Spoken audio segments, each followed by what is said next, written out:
他是盲井里杀人不眨眼的农民工宋金明，是鸡犬不宁中斗鸡爱好者马三，是有事找王江里扎根基层的民警王江。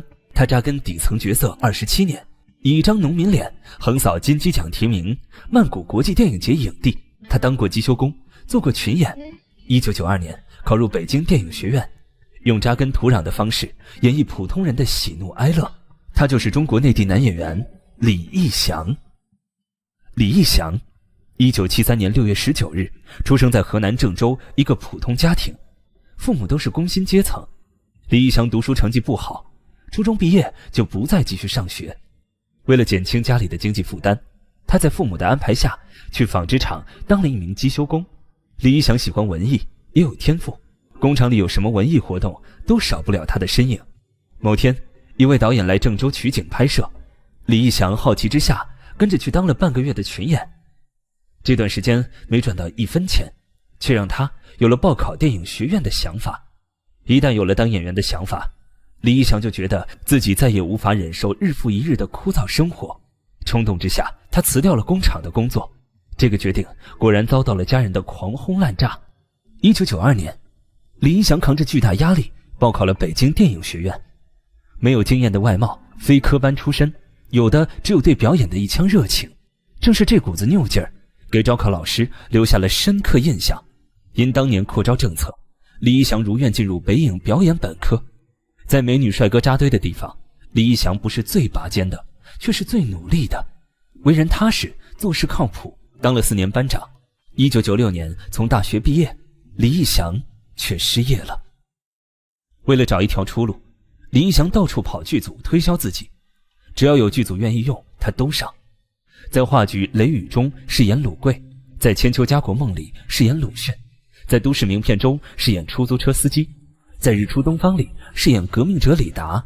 有时候都是镜头一扫的背景板，但即使是再小的角色，李义祥都会专心揣摩，逐渐磨练出更内敛的表演方式。2001年，李义祥终于取得了一点小突破。他先是和导演吴世贤合作，在短片《车44》中饰演劫匪，短片在威尼斯电影节上获得评委会特别奖。接着在戛纳电影节开幕片，全球15位导演每人拍摄15分钟短片。李义祥在陈凯歌导演的《百花深处》中出演搬家工人，观众依然不知道李义祥，但他的踏实和演技赢得了各位导演的好印象。2002年，导演李阳邀请李义祥出演《盲井》，一个由真实事件改编而来的故事。李义祥为剧本深深吸引，连推了多部戏约，只为出演一个杀人骗钱的农民工宋金明。所有煤窑戏份都是实地拍摄，在井下随时可能发生瓦斯爆炸，但他们一拍就是10几个小时。有一次甚至真的遇到煤窑坍塌，拍摄条件太过艰苦，部分演员中途放弃。为了更贴近人物，衣服都是跟矿工们借的。拍摄期间，李义祥坚持不洗头洗澡，连拍半个多月，只剩下手掌心是白色的。2003年，盲井获得柏林国际电影节最佳艺术贡献银熊奖、金马奖等多项大奖。李义祥获得曼谷国际电影节最佳男演员奖。同年，在《征服》里，李义祥饰演刘华强手下的小马仔金宝，阴沉的脸色，不怒自威。网友直呼，光看那双眼睛就知道惹不起。《征服》作为当年的一匹黑马，最高收视率16点，造就了大量的二创短视频。李义祥开始崭露头角。2006年，《鸡犬不宁》上映，李义祥因饰演下岗豫剧团演员马三，入围金鸡影帝。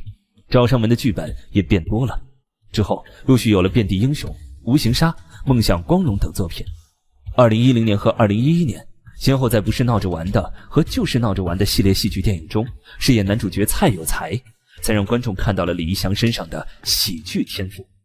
李义祥极少接拍古装仙侠剧，2010年上线的《神话》算得上是个特例，他饰演的是汉高祖刘邦，还和穿越男青年易小川成了结拜兄弟。《神话》创造8套开年戏收视纪录，获得华鼎奖最佳电视剧奖。更多时候，李义祥接拍的角色也多为普通人，如《有事找王江》中的基层民警王江，获得电影百合奖最佳男演员奖，甚至带点黑色幽默的小人物，如《先下手为强》中的小偷八哥，笨蛋都到齐了中的混混头目南哥。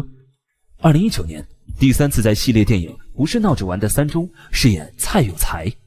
2021年，电影《悬崖》上线，李一翔饰演终极 BOSS 蔡九，打了一波腹黑大哥牌，完成了失而复得、12封线等作品后，2025年，李一翔出现在悬疑剧《骑士》中，在盲井之后和王宝强又演了一次对手。